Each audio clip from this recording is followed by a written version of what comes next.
अस्सलाम वालेकुम। Vertebral compression fracture, देखिए वर्टिबल कंप्रेशन फ्रैक्चर दो तरह का होता है। एक तो वो होता है कि जो नॉर्मली बुजुर्ग अफराद में जब उनकी हड्डियां कमजोर हो जाती हैं तो उस कमजोरी की बिना पर ऑस्टियोपोरोटिक कंप्रेशन फ्रैक्चर उन्हें हो जाता है, और उन अफराद का जो जिस्म है यानी कि जो उनकी बॉडी है वो खुद ब खुद उस कंप्रेशन में चली जाती हैं। दूसरा जो होता है वो ट्रॉमेटिक कंप्रेशन फ्रैक्चर होता है, जैसे कि ये आप किसी ऊंचाई से गिरते हैं, अब उस ऊंचाई से गिरने के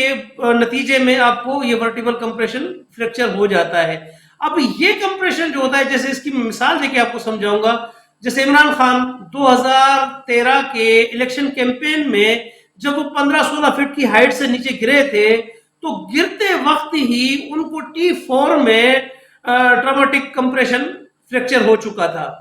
याद रहे एक बात के अगर आपके एसाब मजबूत है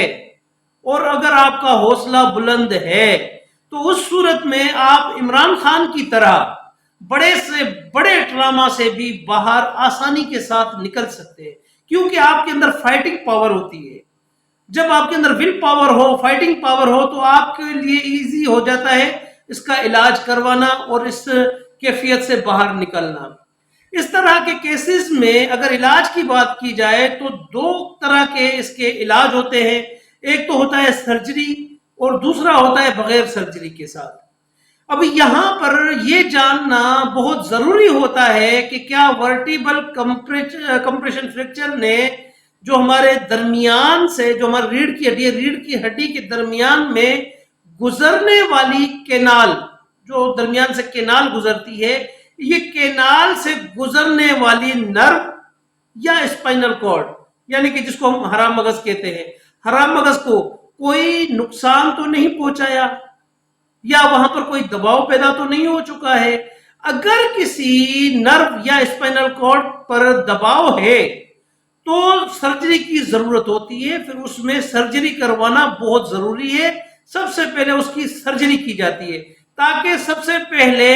आपके नर्व के ऊपर से या आपके स्पाइनल कॉर्ड के यानी हराम मगज के ऊपर से दबाव कम हो और आपके नर्व और आपके स्पाइनल कॉर्ड को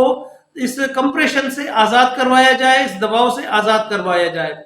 बाज औकात केनाल कंप्रेशन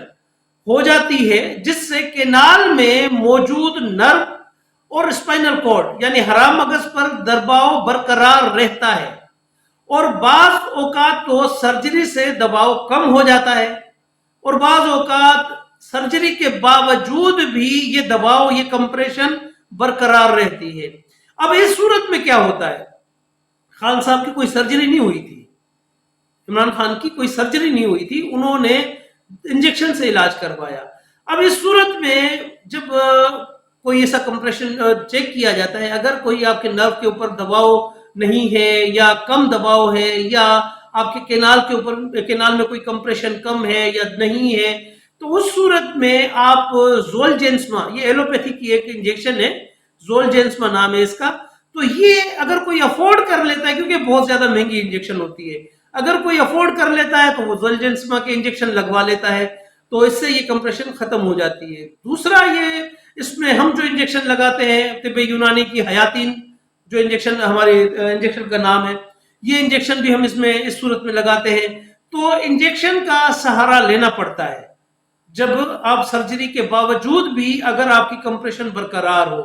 तो उसके साथ बैरूनी इस्तेमाल के लिए आप जैसे फिजियोथेरापी करते हैं, तो फिजियोथेरापी के साथ कुछ अद्वियात जो बैरूनी तौर पर इस्तेमाल हो सके वो अद्वियात इस्तेमाल की जाती हैं, ताकि एक तरफ से फिजियोथेरापी हो, इंजेक्शन आपने लगवाया, कंप्रेशन आपका ओपन हो रहा है, और दूसरी तरफ से आपने फिजियोथेरापी किया और बैरूनी तौर पर आपने अद्वियात इस्तेमाल की लगाने के लिए, तो इस तरह आपके वो कंप्रेशन भी खुल जाते हैं और अल्हम्दुलिल्लाह पेशेंट भी फिर रिकवर हो जाते हैं। तो जैसा आपने देखा इमरान खान के केस में कि इमरान खान ने बगैर सर्जरी के अल्हम्दुलिल्लाह अल्लाह ने उनको शिफा दी, तंदुरुस्ती दी, और आज अल्हम्दुलिल्लाह इमरान खान आपके सामने है।